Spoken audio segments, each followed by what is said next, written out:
우리 하나님의 말씀을 함께 보겠습니다. 창세기 32장.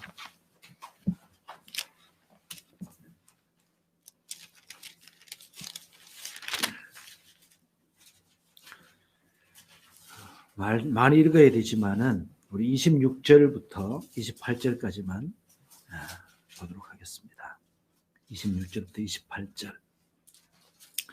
창세기 32장 26절부터 28절까지 제가 읽어드리겠습니다. 그가 이르되 날이 세려하니 나로 가게 하라.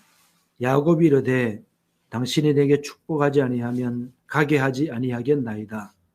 그 사람이 그에게 이르되 내 이름이 무엇이냐? 그가 이르되 야곱이니이다. 그가 이르되 내 이름을 다시는 야곱이라 부를 것이 아니요 이스라엘이라 부를 것이니 이는 내가 하나님과 및 사람들과 겨루어 이겼음이니라. 아멘. 코로나19로 인해서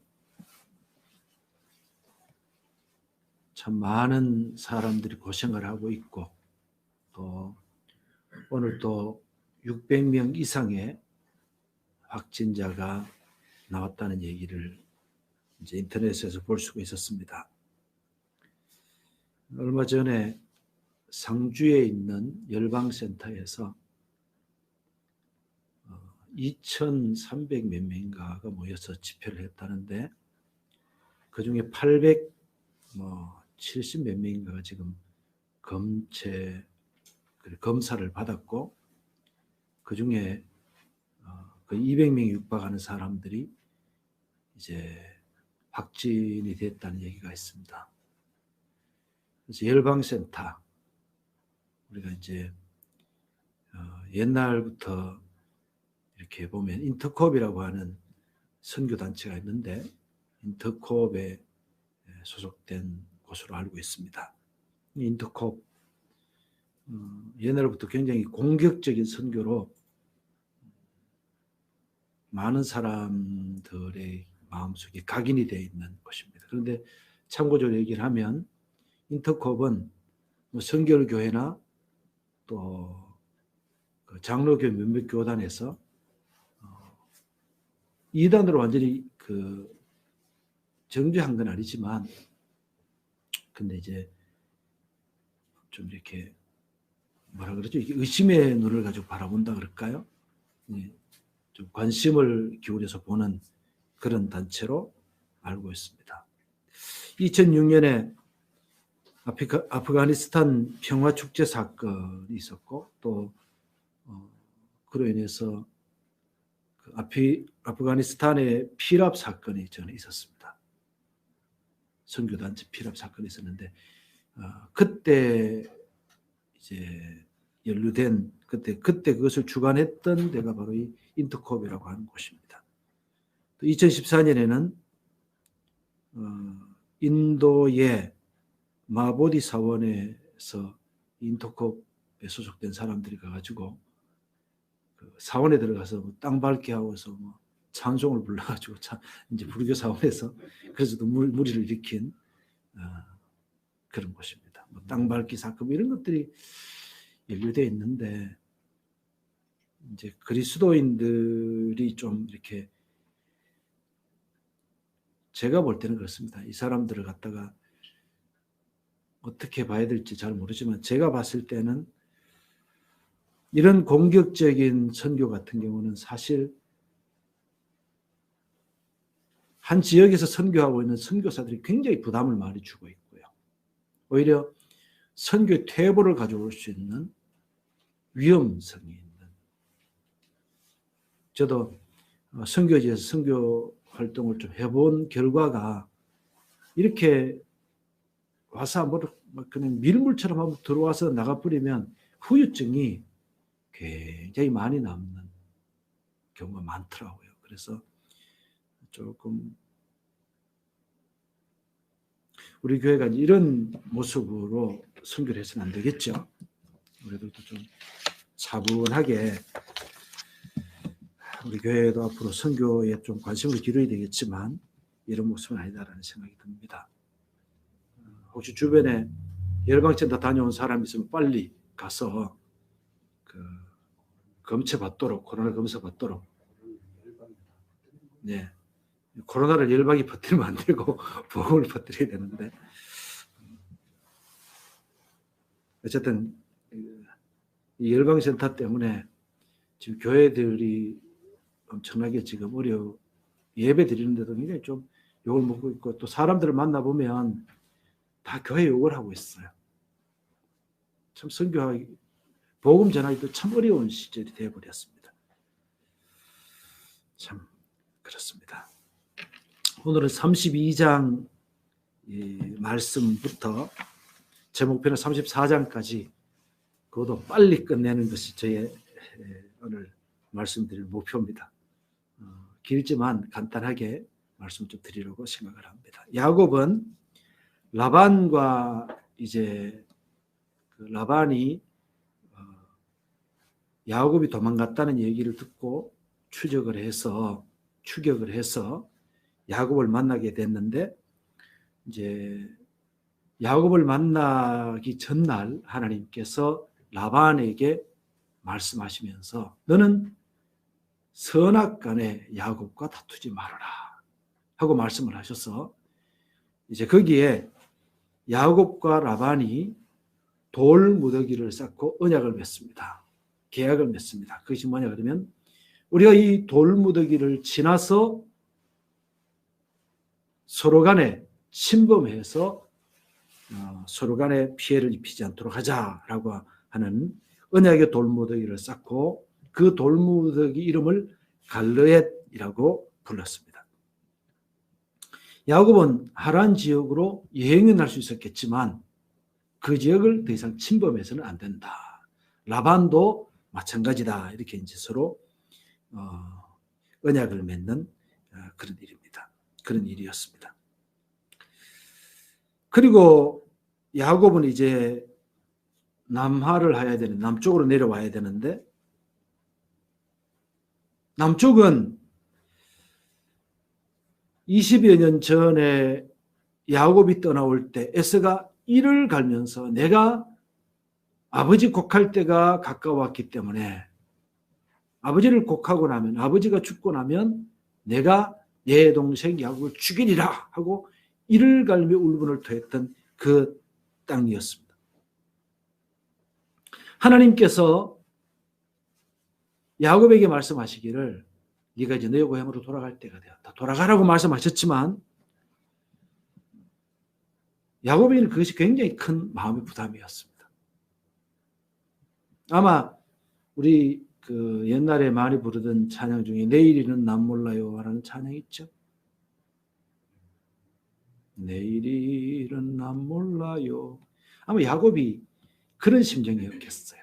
마음의 갈등이 굉장히 일어나고, 정말 그 누구도 알지 못한 혼란, 두려움, 책임감, 이런 것들이 그의 마음속에 막 뒤죽박죽이 되어서 진짜 혼란한 가운데 있었을 것으로 생각이 됩니다. 그렇지만 그의 발걸음은 남쪽으로 향하고 있습니다. 우리도 그런 게 있죠. 우리가 살다 보면 참 어떤 일들 때문에 내 마음이 혼란할 때가 있어요. 내가 어떻게 해야 될지 알 수 없을 때가 많아요. 하나님의 뜻이 뭔지도 잘 구별되지 못할 때도 많고, 그러나 우리가 알아야 될 것은 야곱은 이 혼란한 와중에 하나님께서 말씀하신 대로 몸은 남쪽으로 움직이고 있었습니다. 여러분 혹시 지난 한 주간 동안 살면서 엄청난 마음의 혼란, 답답한 이런 게 있었겠죠? 그러나 오늘 여러분들이 몸이 예배 자리로 나왔잖아요. 주님께 순종하는 자리로 우리 몸은 움직여졌잖아요. 이런 모습들이 우리 평생에 계속해서 이어져야 될 줄로 믿습니다. 혼란하다고 해서 어떤 사람은 내 문제가 해결되고 나면 주님께 나아갈게요. 아닙니다.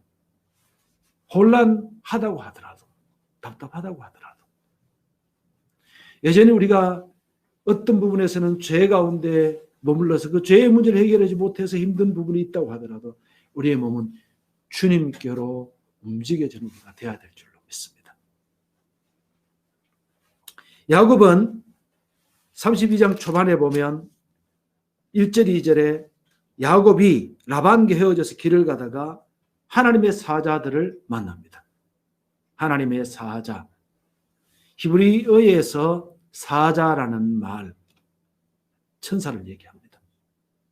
때로는 이것이 이제 뒷부분에 보면 야곱이 사자들을 에서에게 보내는 장면이 나옵니다. 거기서도 사자라는 말이 원어적으로는 같은 의미예요. 같은 의미로 쓰였어요. 그래서 우리가 이제 지난번에도 말씀드렸지만 요한계시록에서 얘기할 때 7교회 사자에게 편지하노니, 그랬을 때 그 사자라고 하는 것은 신학자들이 얘기할 때에 7교회 천사다 이렇게 얘기하는 사람도 있지만 7교회 메신저, 하나님의 말씀을 전하는 사람, 이렇게 해석하는 것이 우리가 신구약의 원어를 해석하는 사람들의 대부분의 공통된 입장이다라고 하는 것을 다시 한번 제가 짚고 넘어가도록 하겠습니다. 그래서 하나님의 사자들을 만나서 하나님의 천사들입니다. 하나님의 군대들이었어요. 군대. 그래서 하나님의 군대라고 하는 의미를 담아서 마하나임이라고 그 이름을 불렀습니다. 마하나임. 이 마하나임이라고 하는 말의 의미는 두 개의 진영, 두 개의 부대라고 하는 의미를 담고 있었습니다. 천사의 무리가 그렇게 많이 나타나게 된 거죠. 쉽게 얘기를 하면 이 야곱의 마음은 지금 성경에서 그래 마음이 녹아서 물 같다고 표현하는데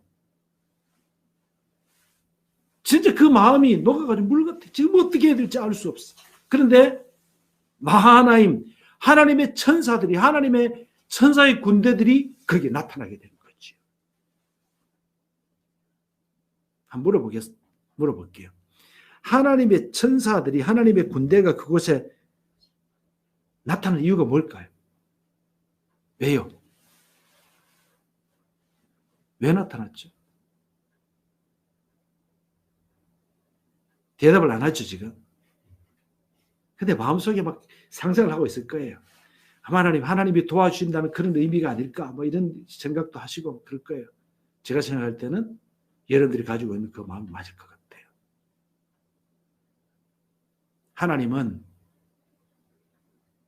하나님께서 일하시는 방법은 하나님이 부리는 천사들로 통해서 도와주십니다.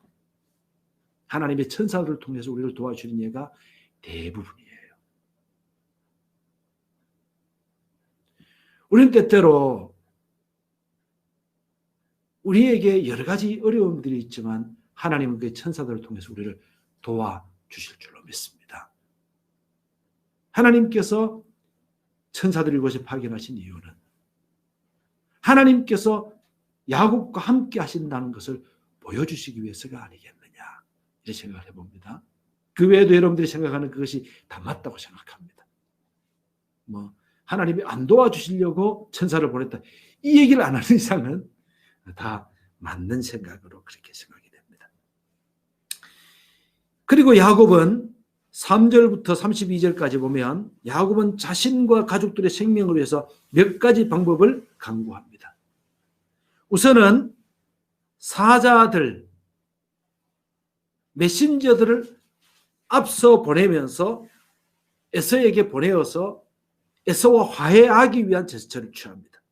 그런데 6절에 보면 사자들이 야곱에게 돌아와 이르되 우리가 주인의 형 에서에게 이른즉 그가 400명을 거느리고 주인을 만나려고 오더이다. 사자들을 보낸 결과는 이거였어요. 이제는 그냥 막연한 두려움이었는데 이제는 그 두려움이 현실이 됩니다. 400명을 거느리고, 에서가 그냥 예를 들어서 야곱과 화해하러 온다고 생각하면 400명을 거느리고 올 이유가 없잖아요. 400명을 거느리고 오는 것이 아니라 한 10명만 거느리고 와도, 에서 같은 경우는 거의 그 지역에서 그 지역도 잘 알고 그다음에 굉장히 활동적인 사람이었기 때문에 충분할 텐데 400명을 거느리고 오더이다. 이렇게 얘기를 합니다. 이 얘기를 들은 야곱은 7절 8절에 보면 재물을 두 때로 나눕니다. 두 때. 그리고 9절부터 12절까지 말씀 보면 하나님께 간구합니다. 간구하는 내용은 하나님, 제가 이곳에서 떠나서 하란 땅으로 갈 때 하나님이 저와 함께 하신다고 하지 않았습니까?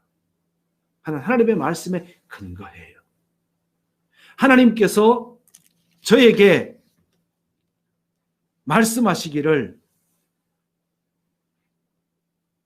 내 고향 내 족속에게로 돌아가라. 내가 내게 은혜를 베풀리라. 주님 말씀하셨지 않았습니까? 이렇게 얘기를 해요. 9절에 보면. 그러면서 10절에 보면 내가 지팡이 하나만 들고 이곳을 건네는데 지금은 하나님께서 복을 주셔서 두 때나 이루었습니다. 두 때.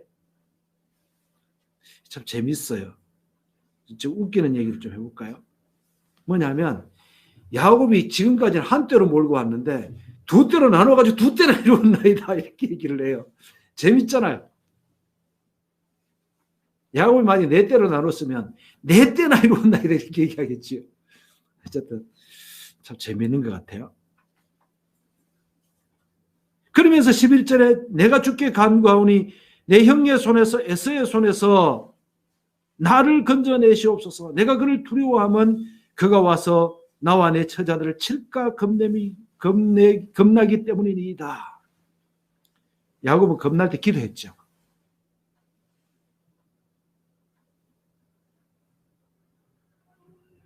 답답할 때 기도하고 겁날 때 기도해야 되겠죠.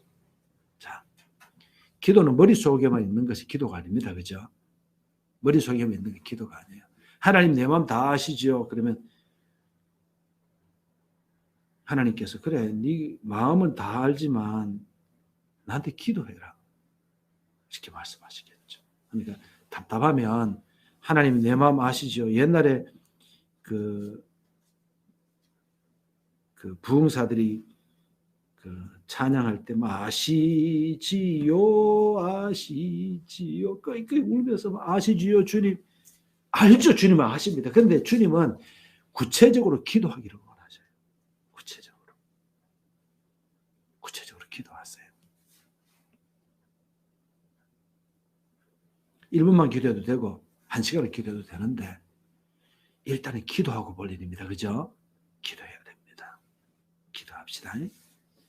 기도합시다. 그러니까 설교 끝난 줄 아니까 아이고 기도해야 된다는 얘기입니다.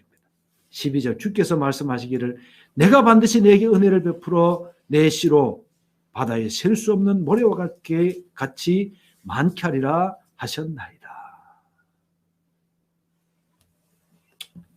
야곱은 하나님 앞에 그렇게 기도합니다. 그리고 야곱은 13절에서 20절까지 말씀을 보면 에서의 마음을 누그러뜨리기 위해서 예물을 준비합니다. 암소, 암염소 200, 수염소 20, 암양 200, 순양 20, 젖나는 낙타 30에 새끼 나귀들. 젖나는 낙타니까 아마 그 새끼 딸린 낙타겠죠. 그런데 그 사막 지역에 보면 그 낙타의 젖, 소에서 나오면 우유, 양에서 나오면 양유라 합니까? 네. 그 다음에 그 젖나는 낙타의 젖도 사람들이 먹는 걸 알고 있거든. 젖나는 낙타 30, 그리고 그 딸린 새끼들. 그 다음에 암소 40에 황소 10, 암나귀 20에 새끼 나귀 10. 이러니까 총 550마리 플러스입니다. 여기 나온 건 550인데 왜 플러스냐? 새끼가 딸린 낙타니까 이게 이제 이렇게 이제 얘기할 수 있어요. 그래서 550 이만큼을 준비해서 한번 생각해 보세요. 550이면 어마어마하게 많은 겁니다. 그죠? 예? 돈으로 계산하면 진짜 어마어마합니다. 예를 들어서 한 사람이 지금 예를 들어서 이 경산 땅에 한 사람이 이 정도의 550마리의 짐승을 키우고 있다 그러면 갑부입니다. 갑부. 예? 갑부죠. 황소 한 마리가 500만 원 넘는다. 그러면 돈은 어마어마합니다. 이 정도를 에서에게 예물로 바치는 거예요. 자, 거꾸로 생각해 봅시다. 야곱은 자기가 가진 것에서 10분의 9를 에서에게 줬을까요? 아니지요. 자기가 가지고 있는 일부를 줬을 거예요. 그 야곱도 어마어마한 갚습니다. 자, 또 조금 더 거슬러 가봅시다. 라반이 봤을 때 야곱이 가져간 재물이 얼마일까요? 그러니까 눈이 뒤틀리는 거죠. 눈이 뒤집어지는 거죠. 이런 걸 다 연결시켜서 보면 야곱의 눈이 뒤집히는 것도 이해를 할 수가 있고, 또 하나님께서 야곱에게 복 주셨다는 것도 우리가 어느 정도의 규모인지 알 수가 있고, 다 알 수가 있는 것이죠. 그렇게 이제 이 550마리나 되는 예물을 앞서 보내면서 이제 뭐 앞에 암염소, 순염소 이제 제일 앞에, 그 다음에 암양, 순양 또 이제 거리를 두고 두 번째, 이렇게 해서 그냥 때를 이렇게 앞에 한 때, 두 때, 세 때 이렇게 해가지고 몰고 가면서 에서가 만나가지고 너 누구? 이렇게 물으면 예, 주의 종 야곱이 주인 에서에게 보내는 예물입니다. 좀 있다가 또 에서가 오다가 보니까 또 이건 또 뭐야? 너 누구? 예, 야곱이 주인 에서에게 보내는 예물입니다. 이렇게 이제 막 마음을 누그러뜨리려고 하는, 참 이 야곱이 머리가 참 좋죠, 그죠? 머리가 참 좋은 것 같아요. 그리고 난 다음에 야곱은 이 예물을 보내고 난 다음에 가족 모두와 자기의 소유 모두를 야복강을 건너게 합니다. 그리고 야곱은 혼자 남았습니다. 혼자 남았어요. 야곱이 혼자 남은 이유가 뭘까요? 자, 물어볼게요. 야곱이 그것이 혼자 남아서 기도하려고 남았다.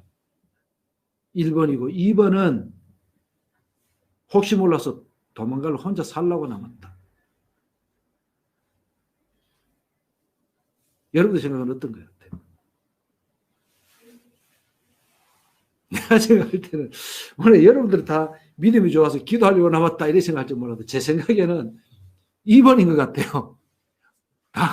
다 죽더라도 내 혼자 살았으면 좋겠다 그래가지고 도망가려고 남은 게 아니겠나.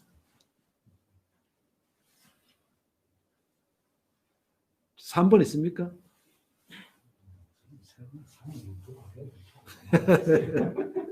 3번이 있다면 3번이 아마 답일 것 같아요. 그런데 뭐 어떤 것인지는 우리가 알 수가 없고, 또 우리가 하늘나라 가서 야곱한테 물어본다 그래도 야곱이 뭐 솔직히 대답하겠습니까? 그건 모르겠고,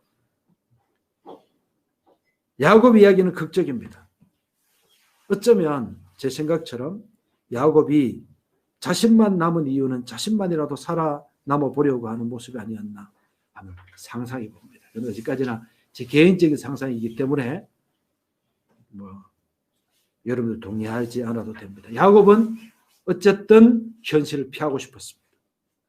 생명을 구걸하고 싶었습니다. 자기 소유는 다 잃어버리더라도 자신은 살아남고 싶었지 않을까 그런 생각을 해봤습니다. 그런데 혼자 남아있는데 갑자기 어떤 사람이 달려들어서 씨름을 합니다. 유목민들은 어떤데 장난으로 이렇게 달려들어가지고 힘겨루기를 하는 경우가 있다고 합니다. 유목민들이요. 뭐 그런 게 있잖아요. 옛날에 저도 칠곡에 있는 교회를 신학교 다닐 때 조금 섬겼는데, 이제 그 교회를 섬기다가 어느 날 그 대전에서 내려와서 우리 후배들이 이렇게 자취하는 방에서 같이 이렇게 들어갔는데 이 모스마들끼리 이렇게 힘자랑을 하는 거죠. 이제 붙잡고 뭐 이렇게 뒹굴고 뭐 이렇게 힘자랑을. 그게 이제 남자들의 보통 모습이죠. 유목민들도 그런 일들이 종종 있었다 그럽니다. 그런데 혼자 남아있을 때 갑자기 어떤 사람이 나타나서 씨름을 했다. 어떤 사람은 이렇게 이것을 해석을 해놨더라고요. 어떤 사람이 갑자기 달려들어서 혼자 있는 야곱을 억압하려고 제어를 해서 종으로 끌고 가려고 하는 그런 느낌을 야곱이 받았을 것이다. 뭐 그럴 수도 있겠다는 생각을 해봅니다. 어쨌든 갑자기 달려들어서 씨름을 하기 시작했습니다. 야곱은 그 사람에게 지지 않으려고 최선을 다했습니다. 근데 이 사람은 야곱을 꺾으려고 하다가 야곱이 안 꺾이니까 아마 뭐 넘어뜨리지 못했다는 의미는 아니겠죠. 막 뒹굴게 되는 거겠죠. 씨름도 우리나라 씨름 같은 경우는 이렇게 무릎부터 시작해서 상체가 땅에만 닿으면 무조건 지는 거잖아요. 그럼 다른 나라는 또 다르잖아요. 예를 들어서 일본 씨름, 유도 같은 경우는 덩어리가 땅에 닿으면 지는 거잖아요. 그러니까 이들의 씨름이라고 하는 것이 무슨 뭐 우리나라 씨름하고 똑같다고 생각하면 안 되겠죠. 근데 어쨌든 이 사람이 천사인데 천사가 야곱의 엉덩이뼈를 손으로 쳐서 위골되는, 그러니까 뼈가 어긋나는 그런 일을 겪었죠. 야곱은 그때 당시 힘을 굉장히 쓰는 사람 정도였기 때문에 사람이 굉장히 튼튼한 것이 이 엉덩이뼈죠. 나이가 들기 전에는 이 뭐 골다공증 이게 없을 때는 이게 부러지지도 않고 이게 위골되는 게 참 어려워요. 다른 데는 이렇게 위골이 되는 경우가 있지만 엉덩이뼈는 굉장히 어렵죠. 그런데 얼마나 힘이 센지 야곱의 엉덩이뼈가 위골이 됐다. 그렇게 얘기를 합니다. 그런데도 야곱은 놓지 않습니다. 이 사람이 야곱에게 얘기합니다. 나로 가게 해라. 새벽이 다 되는데 나로 가게 하라. 근데 야곱이 나한테 축복하십시오. 야곱이 아마 그랬을 것 같아. 씨름을 하면서 생각한 것은 야, 이 보통 사람이 아닌 것 같다. 엉덩이뼈를 쳐서 엉덩이뼈가 위골이 됐다고 한다면 나를 죽일 수도 있는데 죽이지도 않고 그냥 뭐 이렇게 좀 하다가 그냥 가려고 하는데 뭔가가 이상하다. 이걸 느꼈을 거예요. 그래서 나로 축복하라. 나로 축복하시오. 나한테 축복해 주십시오. 그렇지 않으면 난 놓지 않겠습니다. 그때 이 사람이 얘기를 합니다. 너의 이름이 무엇이냐? 너의 이름이 무엇이냐? 자, 이름이라고 하는 것은 구약에서의 이름은 그 사람의 본성을 얘기하는 경우가 많습니다. 너의 본성이 뭐냐? 너의 이름이 뭐냐? 야곱은 자기 이름을 말하면서 본성을 고백해야 됩니다. 하나님의 복을 받기 전에 우리가 알아야 될 것은 내 본성을 고백할 줄 알아야 됩니다. 내 자신이 하나님 이런 부분에는 참 이런 모습이 있어요. 주님 제가 이런 나약함이 있어요. 하나님 제가 이런 부분은 이렇게 참 약합니다. 이게 진실로 고백되지 않으면 진실로 자기 자신의 본성을 고백할 수 없으면 교만하게 돼 있어요. 교만하게 돼 있어요. 하나님은 이스라엘 백성들에게 대대로 말씀하시기를 야곱아 라고 하나님 부르실 때가 종종 있습니다. 그의 본성, 너의 본성은 이것이 아니냐라고 말씀하시는 거예요. 제가 목사지만 저는 가끔씩 제 자신을 돌이켜봅니다. 죄와 허물이 가득해요. 너무 많은 죄악이 있어요. 그래서 하나님께서 제게 어떤 일을 잘 되게 하셔도 그것 때문에 교만한 마음을 갖다가도 그래, 내가 아니지. 그건 내 본성은 그게 아니야. 하나님의 은혜야라고 고백하게 되는 것이지. 우리 본성 알아야 됩니다. 자, 그때 그 사람이 얘기하기를 28절에 그가 이르되 내 이름을 다시는 야곱이라 부를 것이 아니요 이스라엘이라 부를 것이니 이는 네가 하나님과 및 사람들과 겨루어 이겼음이니라. 자, 봅시다. 이스라엘이라는 말은 우리 그 밑에 보면 하나님과 겨루어 이김이라고 쓰여 있죠. 그런데 본래 이 이스라엘이라는 말의 뜻은 이김이라는 말의 뜻보다는 하나님과 겨루었다 라고 하는 뜻을 가지고 있습니다. 하나님과 겨루었다. 하나님과 씨름하였다. 또 다른 의미로는 어떤 의미를 가지고 있나 그러면은 하나님의 지배를 받는다라고 하는 의미를 가지고 있어요. 여기서 우리 한번 생각해 보십시다. 자, 야곱은 엄마의 뱃속에 있을 때부터 씨름하는 자였습니다. 누가 씨름했습니까? 에서와 씨름을 했습니다. 에서와 씨름을 해서 야곱은 지금까지 살아오면서 지금 에서를 만날 직전까지도 에서와 씨름을 했기 때문에 에서에게 사로잡혀 있어요. 그 생각이. 집에 있을 때도 내가 어떻게 하면 저 장자의 권을 뺏을 수가 있을까? 장자권을 뺏을 수가 있을까? 하나님께서 야곱에게 너의 본토로 돌아가라라고 말씀하셨을 때도 이 야곱은 마음속에 남아있는 것이 에서로 인한 부담감, 에서를 만나기 직전까지도 지금 에서에게 사로잡혀 있는 거예요. 그때 하나님께서는 천사를 통해서, 이 천사라고 하는 것은 꼭 천사 말이 조금 요 존재에 대한 얘기를 조금 이따 다시 말씀을 드릴게요. 말씀 좀 다시 드리도록 하겠습니다. 이 하나님과 더불어서 씨름을 하고 있는데 이전에 야곱은 엄마 뱃속에서 에서와 씨름을 했기 때문에 에서의 지배, 에서가 뭐 이렇게 힘으로 지금 막 지배한다기보다도 그 마음을 지배하고 있었어요. 그런데 앞으로 에서는 지금 하나님과 씨름을 했기 때문에 하나님에 의해서 지배를 받고 하나님이 말씀하신 대로 살아갈 거예요.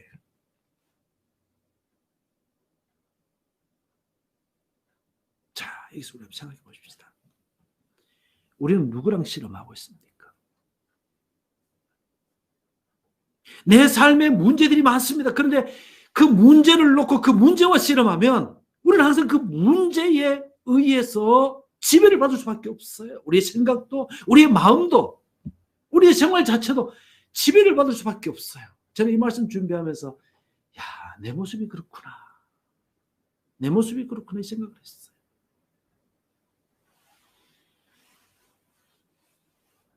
제 모습을 생각해 봤어요. 진짜 그래요. 늘 그 문제와 씨름하다 보니까 그 문제의 지배를 받을 수밖에 없어요. 저는 오늘 시간에 이 말씀을 함께 나누는 여러분들이 이제는 하나님과 씨름해서 하나님의 지배를 받는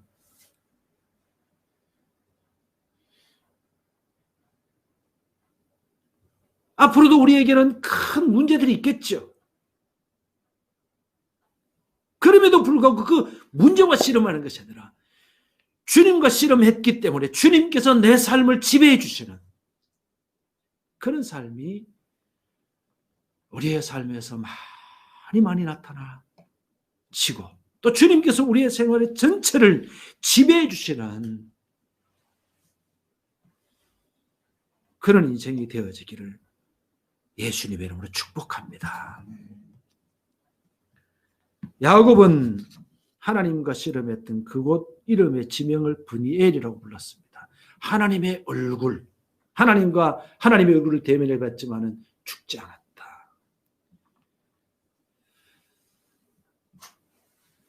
제가 앞에서 뭐 천사 얘기를 했는데 야곱은 그것을 브니엘이라고 얘기합니다. 그런데 천사라고 얘기했을 때 이 천사는 이제 우리가 앞에서 제가 말씀을 이미 드렸어요. 뭐냐면 하나님의 메신저라고 하는 의미를 가지고 있을 때 그것을 사람에게도 쓸 수 있고 어떤 존재에게도 쓸 수가 있어요. 근데 여기에서 브니엘에 나타나셨던 그분은 대체적으로 신학자들이 얘기하기를 성육신 하시기 전에 예수님으로 이해를 하고 있습니다. 성육신 하시기 전에 예수님.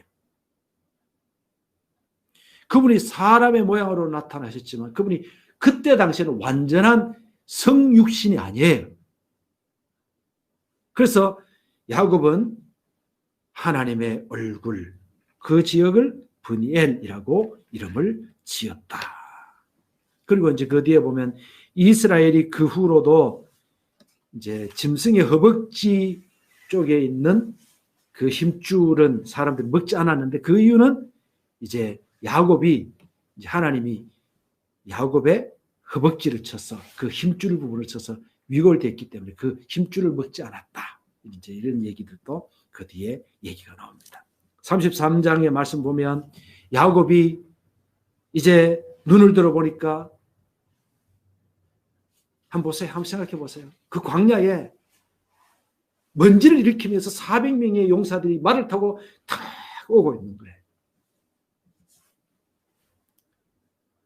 야곱이 강을 건너고 난 다음에 얼른 자기 자녀들을 떼를 이렇게 나누죠.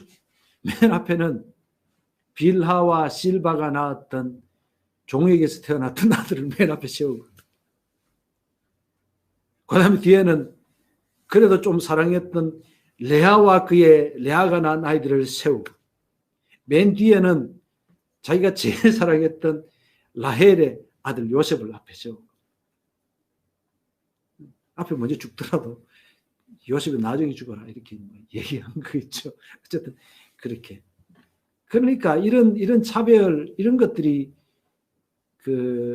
결국은 나중에 하나님 앞에서 하나님의 섭리 속에서 모든 것이 합력해서 선을 누리긴 하지만 요셉을 그 형들이 미워하게 되는 이제 원인 중에 하나가 바로 여기에 있겠죠. 그럼 이제 몇 주 지나면 한두 주 지나면 여기 나올 거니까 그때 가서 그때 가서 얘기 안 해도 되겠죠. 어쨌든 이제 그렇게 그리고 난 다음에 야곱이 에서를 만나는 장면이 나옵니다. 에서를 만나는 장면이 나오는데 야곱이 에서에게 이렇게 막 몸을 7번 구부리면서 7이라고 하는 숫자는 완전 숫자라 그러죠. 그러니까 뭐 완전히 내가 당신에게 굴복합니다. 라고 하는 그런 의미겠죠. 그렇게 해서 굴복을 하고 그리고 난 다음에 이제 에서를 만나서 에서와 얘기를 합니다. 그 다음에 에서에게 이제 굴복하고 난 다음에 에서를 만났는데 그 다음에 이제 레아와 라헬과 그 아들들이 다 와서 이제 막 꿇어엎드려 절을 하고 인사를 하고 광야에서 대단했겠죠. 보세요. 400명이 막 둘러서 있는 가운데 그죠? 둘러서 가지고 지금 막 저놈들을 우리 주인인 에서가 명령만 하면 우리를 바로 그냥 콕 찔러 죽일 수가 있는데 이런 거 준비하고 있는데 거기에서 막 뭐 그랬을지 안 그랬을지 몰라도 짐승 잡아서 막 털옷을 입은 수염이 꼭 장비처럼 이렇게 난 에서가 시뻘겋게 얼굴이 부글부글한 이 에서가 막 덩치큰 에서가 탁 나와 있으니까 야곱이 막 쫙 흘러와가 막 인사를 하고 7번 절을 하고 와가지고 하는 소리가 내가 형님의 얼굴을 배운 즉 하나님의 얼굴을 뵌 것 같습니다. 그럼 막 거기 막 애들이 와서 막 절을 하고 막 연극을 하면 재밌을 것 같아. 그죠? 볼만 했을 것 같아. 볼만 했을 것 같아. 그렇게 나오는 영화 없나요? 더 재밌어요. 눈으로 보는 것보다 상상해보면 더 재밌을 거야. 막 그렇게 막 절을. 그런데 야곱이 얘기하기를 형님의 얼굴을 배운 즉 하나님의 얼굴을 배운 것 같습니다. 야곱이 아부하는 모습이죠. 인간의 본성은 참 바뀌지 않아요. 그죠? 그래서 또 다른 면으로 생각해 보면 우리가 세상 사람들한테 막 그냥 기분 좋은 말 해줘가지고 기분 좋은 것 같으면 까짓 해주지 뭐. 그래 삽시다. 어쨌든 야곱의 본성은 바뀌지 않아요. 그런데 야곱은 어제 저녁에 하나님과 씨름했던 사람 아닙니까? 저는 이렇게 생각을 해요. 야곱의 속에는 에서를 통해서 일어나는 일들을 주관하시는 하나님의 얼굴을 보는, 에서와의 관계 속에서 일어나는 일들을 통해서 하나님께서 하시는 일들을 보는 그 마음이 이 야곱의 마음속에 막 감동으로 일어날 것 같아요.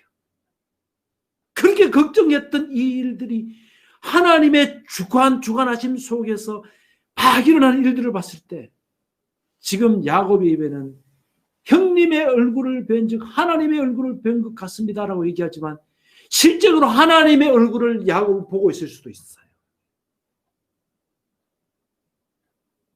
이런 일들이 우리에게 일어났어. 우리의 문제 속에서 개입하시는 하나님을 통해서 우리의 인생 자체가 달라지는 역사가 있으면 참 좋겠습니다. 그러게 되기를 축복합니다.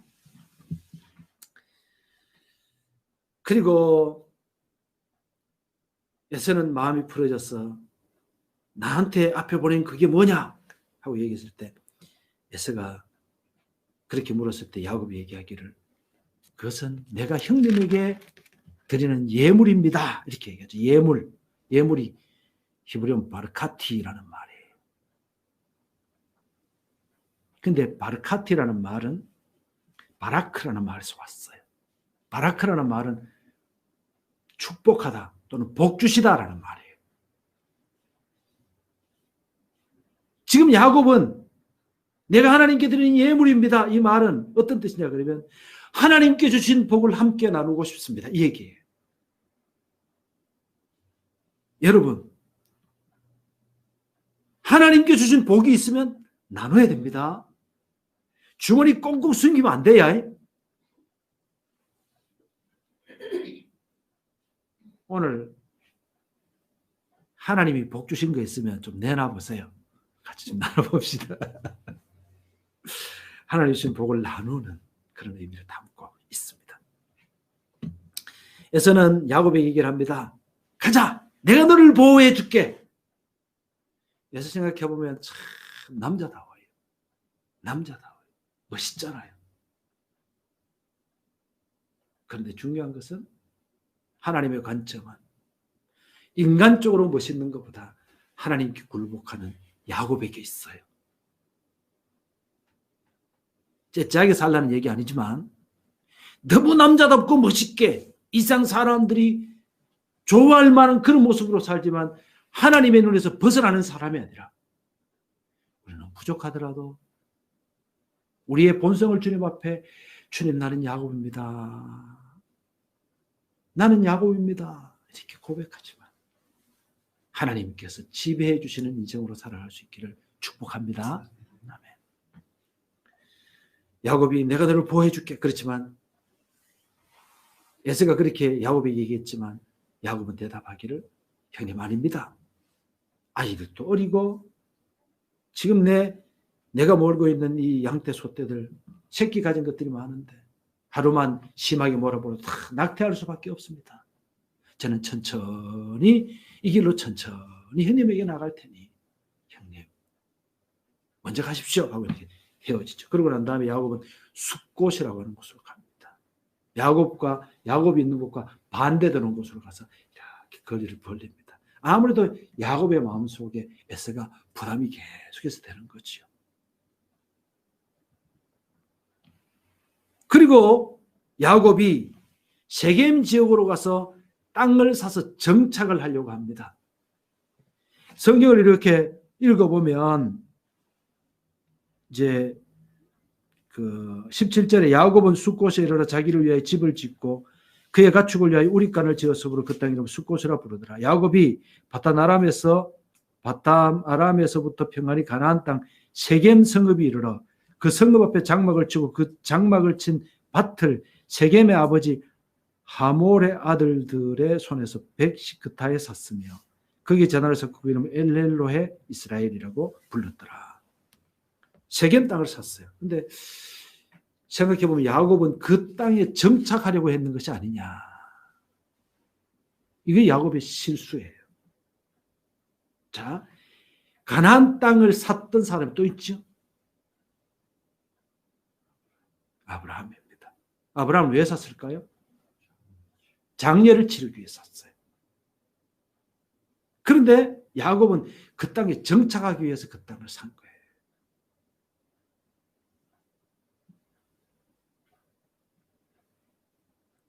그런데 34장 1절에 보면 레아가 야곱에게 낳은 딸 디나가 그 땅의 딸들을 보러 나갔다 이렇게 얘기하죠. 세겜 땅을 사고 야곱이 정착하려고 하니까 이제는 야곱의 가족과 세겜의 가족들이 왕래하게 돼요. 디나가 그 땅의 딸들을 보러 나갔다. 그 지역에 있는 딸들과 친하게 되었다. 그런 의미예요. 친하게 되는 거예요. 친하게 됐다. 그 지역에 친하게 된다는 것에 우리가 의미를 잘 생각해 봐야 되는데 어떤 거냐 그러면 지금 하나님께서 노아 때에 가나안은 그러니까 함의 손자였던 가나안은 저주를 받는다고 얘기를 했습니다. 그러면 그 지역에 있는 사람들과 관계를 맺으면 안 돼요. 왜냐하면 이때 당시에는 어떤 그 교류를 한다고 하는 것은 그냥 뭐 이렇게 상업적인 교류가 아니라 일반적인 생활을 교류한다고 하는 것은 어떤 의미를 갖냐 그러면 그들이 가지고 있는 이교적인 사상을 받아들이는 거예요. 우상 숭배와 밀접한 연관을 갖게 되는 거예요. 그래서 하나님께서 원하시는 바가 아니었던 거예요. 그런데 이 디나가 그 지역의 딸들을 보러 나갔다가 하몰의 아들이었던 세겜, 그 지역의 추장이었던 세겜에 의해서 강간을 당하는 장면이 나오고 맙니다.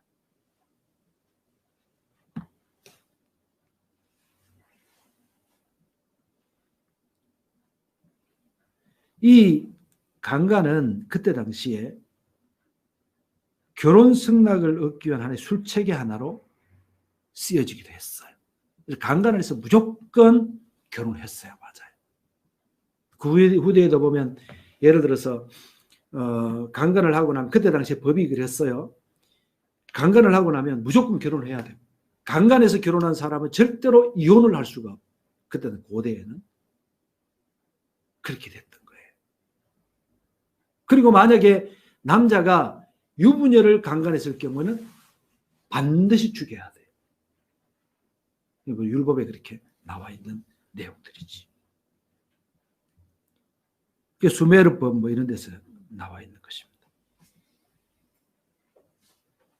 그런데 이 강간이라고 하는 그때 당시에는 공동체 전체에 대한 수치, 공동체 전체를 부정하는 그런 행위가 강간이라고 하는 것이었어요. 그러니까 세겜이 야곱의 딸을 강간했다고 하는 것은 야곱 가족을 굉장히 무시하는 처사였어요.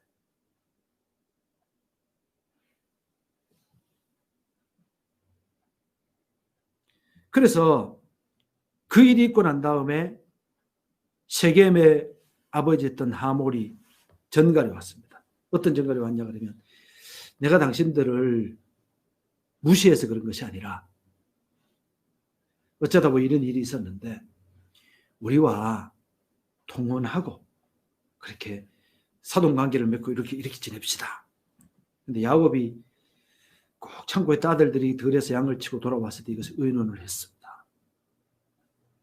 의논하고 난 다음에 이 아들들이 얘기하기를 어떤 얘기를 하냐 그러면 우리가 할례받지 않는 민족과 통혼을 할 수가 없습니다. 그래서 세겜 족속이 이것을 통보를 했죠. 당신들이 만약에 할례를 받는다면 우리가 통혼을 하겠지만 할례받지 않는다면 우리는 그렇게 할 수 없어. 이 말은 아마 야곱이 이 얘기를 했을 때 세겜 족속 그 지역을 차지하고 있는 민족이었잖아요. 그러니까 야곱보다 힘이 셀 거예요. 야곱보다 힘이 셀 거예요. 그래도 함부로 다룰 수가 없는 거는 에서의 그 영향력도 있었지 않겠느냐 이런 생각이 좀 들어요.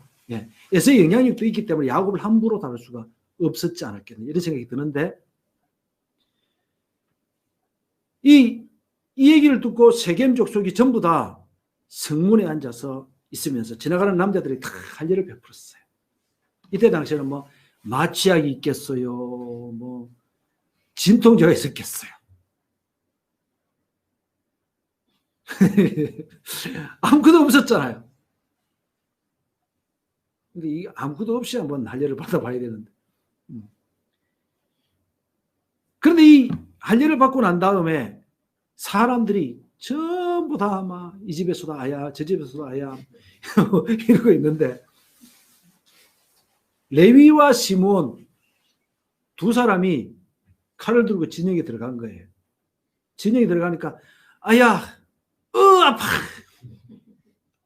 이러는데 으악 이러기도 하고 근데 칼을 들고 가가지고 집에 들어가가 누워서 톡톡 두드리니까 자나 두드리니까 누군데 이러는데 곡질러가 죽였어요.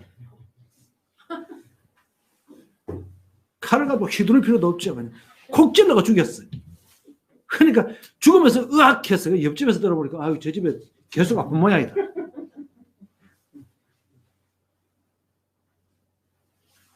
으악 그러고 난 다음에 조용하니까 자는가 보다 했겠죠. 또 옆집에 가서 곡질러 죽이고 저 집에도 곡질러 죽이고 다 죽이고 남자들. 그리고 난 다음에 그 재물들을 다 노략질하고 여자들과 아이들을 전부 다 잡아서 종으로 만들어버린 거죠. 이 얘기를 듣고 야곱이 근심합니다. 그리고 화를 냅니다. 이놈들아, 나는 숫자가 부족하고 나는 아직 미약한데 너희들이 이 지역에 이 피냄새를 풍기면 어떡하란 말이냐. 그때에 시몬과 레위가 얘기를 합니다. 그러면 이들이 우리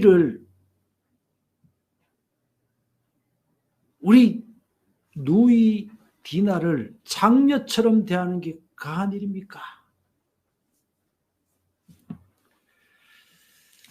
시몬과 레위는 굉장히 좀 어떤 면으로 잔인한 면이 있었지요. 굉장히 잔인한 면이 있었죠. 그런데 우리가 이게 한 가지만 얘기하고 넘어갑시다. 이 잔인함이라고 하는 것이요. 개인의 성품, 개성, 성품 이런 거죠. 자, 모세는 어떻게 성격이 어땠을까요? 좀 과격한 면이 있었죠. 어떤 면으로 정의가 불의에 한가하는 뭐 그런 부분이 있었겠죠. 그래서 예를 들어서 이제 감독하러 나갔다가 그 자기 민족을 괴롭히는 애굽 사람을 때려 죽였잖아요. 굉장한 사람이죠. 또 모세 같은 경우에 나중에 막 이스라엘 백성들을 향해서 하나님의 머리바 지역에서 하도 괴롭히니까 내가 이 반석에서 물을 내라 막 이렇게 짜증을 냈죠. 그래도 모세는 자기 스스로 얘기하기를 이 사람 모세는 온유함이 지상의 모든 사람보다 승하더라. 자기 자신이 온유하다고 얘기했죠. 그러면 지난번에 얘기한 거예요. 그런데 온유하다는 의미는 어떤 의미죠? 온유하다는 의미는 하나님에 의해서 지배받는 상태를 온유하다고 얘기하는 거예요. 성령 열매 중에 절제라고 하는 열매가 있죠. 절제. 그것을 온유하다고 얘기하는 거예요. 예수 믿는 사람들이 내 성격이 그런 걸 어떡하라고, 이건 안 돼요. 내 성격은 그렇지만 그 주님에 의해서 지배를 받아야 되는 거예요. 시몬과 레위 중에 레위는 하나님의 말씀의 지배를 받기 시작해서 하나님 앞에 쓰임받는, 제사장과 레위인으로서 하나님께 쓰임받는 그 일, 그 역할을 감당했던 사람들이 그 사람들이에요. 오늘 우리들도 하나님 앞에서 내 성격이 그렇다고 그렇게 막 히스테리 부리지 말고 주님께 사로잡혀 살 수 있는 우리 모두가 될 수 있기를 바랍니다. 저는 오늘 말씀을 준비하면서 32장, 33장, 34장의 말씀을 쭉 보면서 제 개인으로 이렇게 느껴지는 것은 나는 이제 주님과 씨름하며 사는 삶을 살겠다, 이 마음을 가졌고요. 또 마지막에 말씀드렸던 내 성격이 어떻더라도 주님의 지배를 받고 살아야 되겠다라는 생각을 가졌습니다. 여러분들도 저하고 같은 생각을 가질 수도 있겠지만 또 다른 부분에서 은혜가 되는 부분들이 있다면 그거 붙잡고 살 수 있는, 그래서 우리 주님께서 반드시 복 주시는 그런 삶이 되어지기를 예수님의 이름으로 축복합니다. 아멘.